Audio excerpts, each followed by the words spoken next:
Hello students, here is Ashu Gupta, Assistant Professor. Again welcomes you all on the behalf of Indraprasth Law College. We have already discussed about the criteria of statehood in the previous lectures. But now in today's lecture number 11, we are going to discuss about the rights and duties of a state in details. So now let's open the today's box and start the slide. And in today's lecture, basically we are focused on the rights of a state, and about the duties of a state we will discuss on later.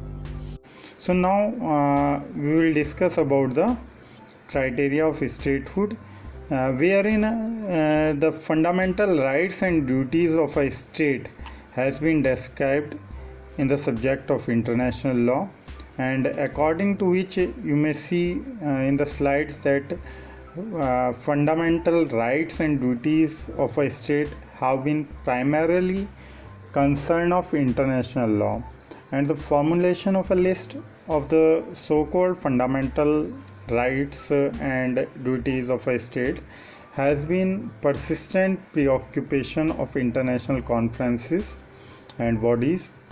Means that on international level, to get the mutation on the international level, you have to get the criteria of statehood mentioned in that international law on the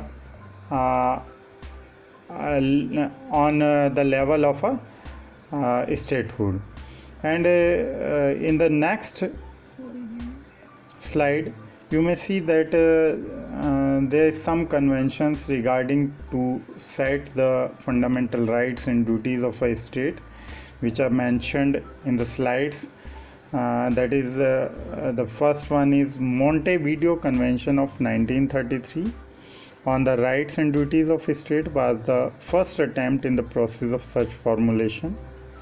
This attempt was followed by preparation of the International Law Commission of UNO, that is also known as the Draft Declaration on the Rights and Duties of States of 1949, and the adoption of the General Assembly of United Nations, that is also in the name of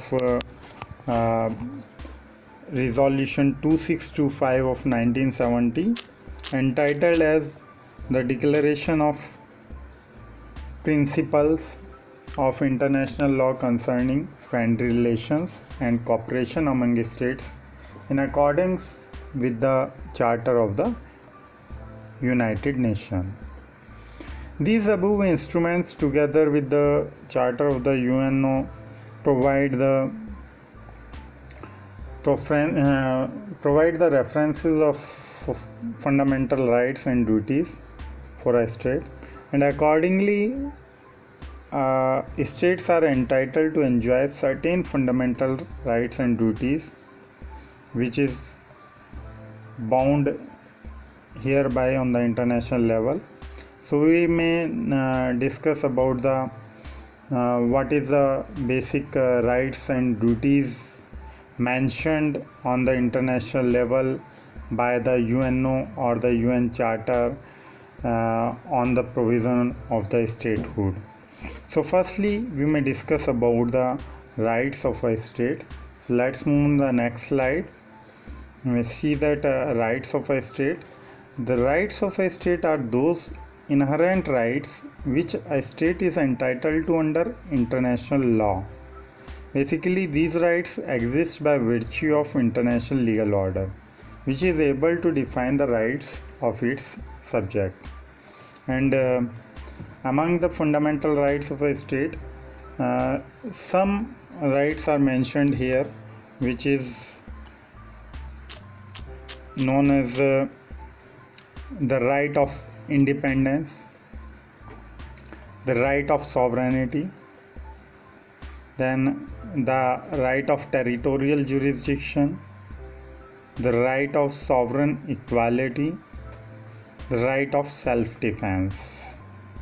So firstly you may see that there are the descriptions of the rights of a state which is mentioned in the subject of international law, and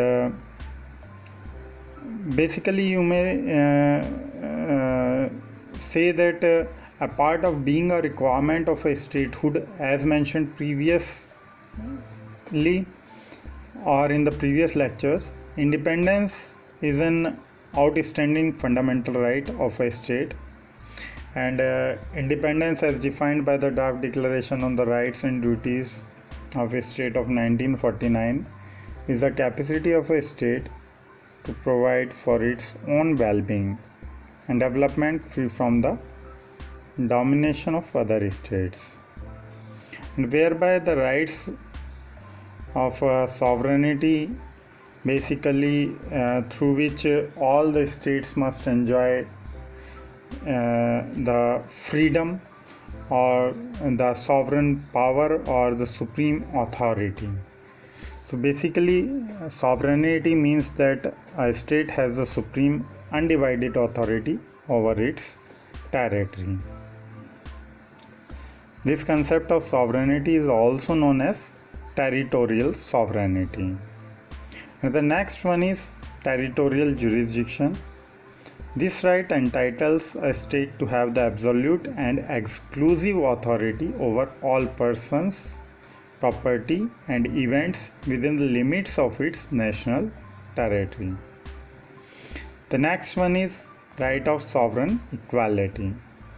Sovereign equality means that all states have equal rights and duties, have the same judicial capacities and functions, and are equal members of the international community, notwithstanding differences of an economic, social, political, or other nature.